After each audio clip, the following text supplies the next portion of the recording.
Well, a very happy new year to all y'all in Denver Broncos country. The Denver Broncos just got the news we all were hoping for. We all desperately needed to start our year off on a good streak. And what would make it better than starting the year off by making the playoffs, breaking our playoff drought? Last time the Denver Broncos were in the playoffs, you're talking 2015, like Thrift Shop and Macklemore was still popular. Now I don't even have like a Macklemore haircut anymore. So much has changed, but the Broncos got to get back to the playoffs, and golly, can we handle it? Can we handle this one game win to get in?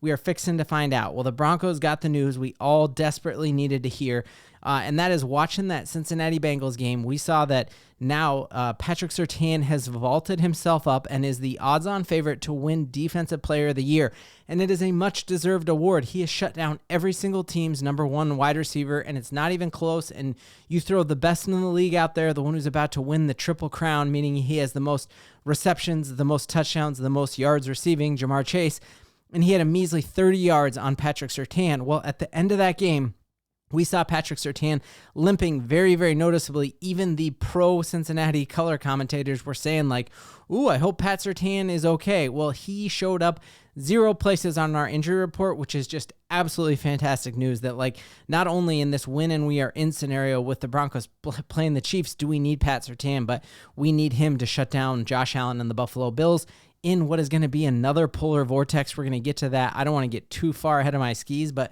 guys, I'm telling you, we are set up to go into Buffalo in a horrible weather game. I think that favors the better defense, which is the Denver Broncos. We'll get to all of that next week. But taking a look here at the injury report, just a massive shout out to Sean Payton for how he has slow played everything. This is really setting up perfectly that the only player who showed up on our injury report who is anywhere close to being a concern is seeing Ben Powers, who's played very well on that offensive line, and it came out that his day was a veteran rest day, and the same thing with Zach Allen. But man, Zach Allen balled out of control and just absolutely showed out. And then just seeing that, yes, we got Benito on here as well, but he was a full participant, as was Justin Strnad. So our injury report on New Year's Day looking phenomenal.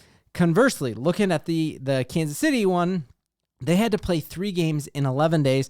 Wild feat for the Kansas City Chiefs, and they have a bunch of dudes who popped up on this injury report, and this injury report is actually leading and foreshadowing to who the Kansas City Chiefs will be resting on Sunday. So it came out today. Andy Reid said that he will at least be resting Patrick Mahomes and starting obviously Carson Wentz, but if you take a look and read a little more between the lines, they also will be without their best defensive player in Chris Jones. They'll be without their best defensive back in McDuffie. They're going to be without several players and without their best running back in Isaiah Pacheco. So this is all shaping up very, very well that the Denver Broncos are going to be playing a bunch of backups. And that could easily be a situation where the Broncos are looking past this, and I love today just hearing from Courtland Sutton be like, hey, we're not even thinking about looking past this. We know what a big deal this game is. Sean Payton, again, he's not just saying it. Have we not learned our lesson?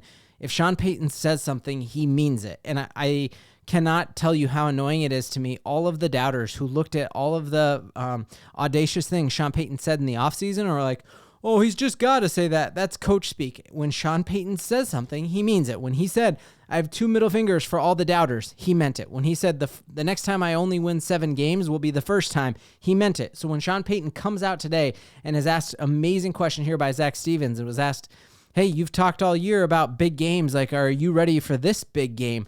And Sean Payton was like, yeah, this is a big game, but we're going to play in bigger games this year. He is saying that because he knows the Broncos are going to win this and that the playoffs are the bigger games, and Sean Payton has proven so many games we could have looked past. We played the Raiders. We could have looked past them. The Panthers, we could have looked past them.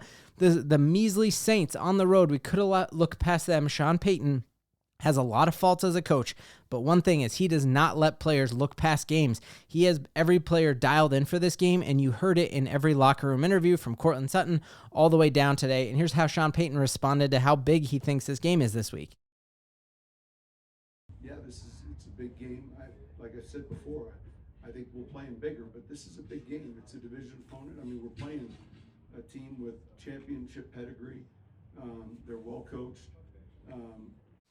We are not looking past the Kansas City Chiefs, and we are going to beat them because Sean Payton has this team dialed in, and because it took a fluky blocked field goal to lose to them to the first time when they were at full strength, and now truly, they probably want nothing to do with the Cincinnati Bengals, which I think is looking past us, because if things play out how I think they will, we are going to beat the Buffalo Bills, and then we'll have to play the Chiefs again, and they're going to wish that they didn't just let us into the playoffs, but it seems as if that is going to be the factor there. We'll continue to break that down. But the last thing I got to get into in this video today is Bo Nix just channeled one of my favorite quotes of all time, a quote that I try to live by anytime I get freaked out by things at work or doing YouTube with all of y'all, and that is this idea of pressure being a privilege. I think the first time I ever heard this quote, it was a Billie Jean King quote, the famous tennis player, and it's the idea that you can get freaked out by the pressure, oh man,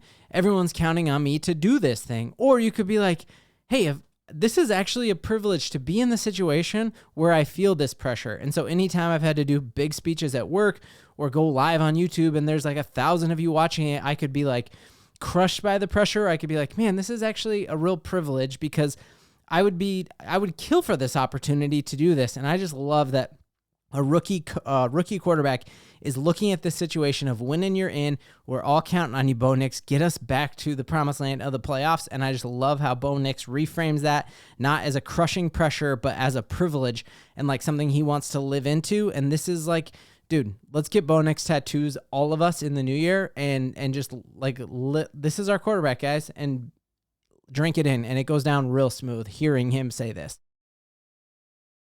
Our goal the past couple of weeks is get to 10, and we have another opportunity to do that. I think, this lifestyle, this situation, us in quarterbacks, we just kind of live with pressure, and that's just kind of second nature at this point. So I believe pressure is a privilege, and I was taught that a long time ago. So, there's no pressure without opportunity. So right now that means we got great opportunity to go do something special. Bro, no pressure without opportunity. He sounds like Peter Parker. And you got to remember, Peter Parker is Spider-Man. That is our quarterback. And you see the joy in him. Have you ever seen Bo Nix rattled? He's played in Seattle starting as a rookie. And my wife, even watching the games, is like, I've never seen a quarterback smile like that. Does he have a really cool mouth guard? He does have a cool white mouth guard that looks like teeth. But you just see Bo Nix grinning like he's the Grinch, and he's about to steal Christmas as the Denver Broncos are going to make the playoffs. We've all been here for it. None of us have doubted the team, and that is why it's going to hit so much harder when it happens. Let me know, how are you feeling about the Denver Broncos not backing into the playoffs, but winning 10 games when people said we were going to win 5? This is a fun 5-year ride we are on with the Denver Broncos. The future is brighter than the present. Can't wait to be in the playoffs with all of y'all, and that's something we can all believe in. My New Year's resolution starting tomorrow, I will never miss another shot.